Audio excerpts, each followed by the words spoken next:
I do. This is for both Minister Dix and Dr. Henry. There's been some criticism that BC doesn't have any new safety measures in place for long-term care when it comes to the reopening. In Ontario and Quebec, they've made full vaccination mandatory for long-term care staff. If they refuse, there are steps they have to go through. Why won't BC make staff vaccination mandatory in long-term care? And is there consideration being given to making vaccination mandatory for visitors, unbidden visitors into long-term care? Yeah, so we have, as you know, revised our visitation policy and put that in place using the data that we had around how well the vaccination was working, both to protect residents individually and as a community in those settings. And we revised that at the same time in March to allow those so important visits, especially family visits and longer visits with residents, at the same time that we were putting in restrictions in the community. And that's really adjusting the response based on what we saw in the real world from the data that we were seeing. And yes, we have a number of things in place.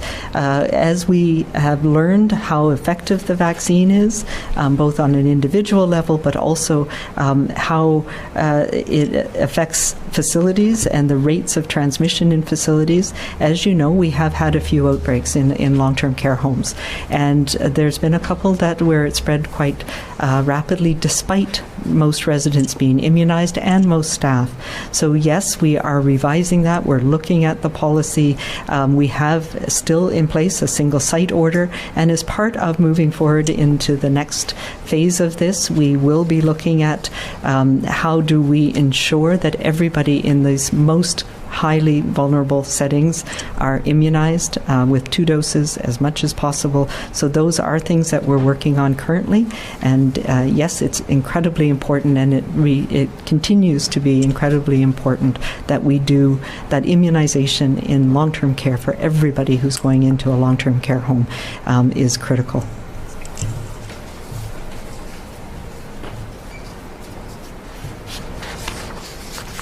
Yes, Richard, and I think that what you'll expect is we'll be, as we have, adapting and revising issues of visitation and other issues in long-term care.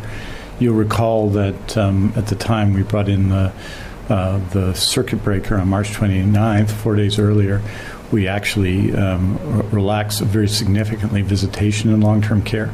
And so we are continuing to look at those issues. They weren't part of the announcement, the 4-step announcement on a number of weeks ago in late May, but what we're significantly looking at all of the issues you discuss, issues around vaccination.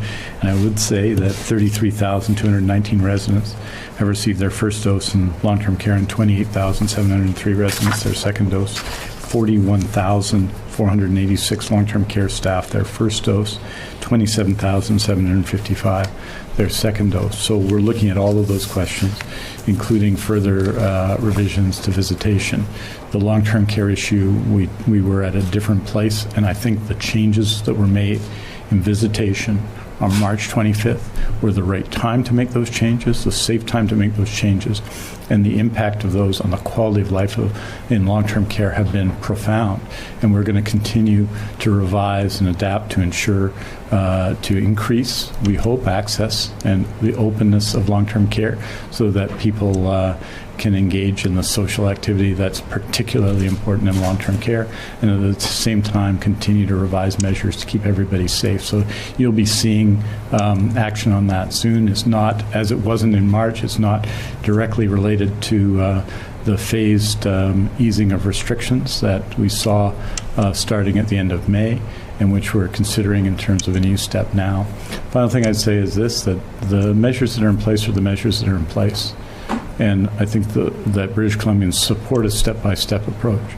We said that there would be no changes before June 15th. There won't be changes before June 15th, which means that we need people to follow that this weekend. And similarly, with respect to the third step, said there won't be changes before July 1st, and there won't be changes before July 1st. It's that step-by-step approach that I think builds confidence. I think British Columbians are supportive of that, are responding well to that, and are themselves and their communities leading on that. And so people will know what to expect, and we'll move forward over the next few weeks. Next question, Justine Hunter, Globe and Mail. Thank you. I just want to clarify, just following up on Richard's question, is there a chance that you will look at mandatory vaccination for care home workers or some kind of power for employees to at least find out who is vaccinated and have the authority to reassign people if necessary? Absolutely. We're looking at all of the options around how do we ensure that residents in long-term care are protected to the fullest extent possible. And that is part of that. It will be ensuring that people who work in long-term care are immunized. But there are a number of different factors to consider around that. So it is access to vaccine, first and second doses, and what other measures need to be in place for people who, for whatever reason, are unable to be immunized. So yes, we are actively working on all of those in terms of the progression of the policy for workers in long-term care.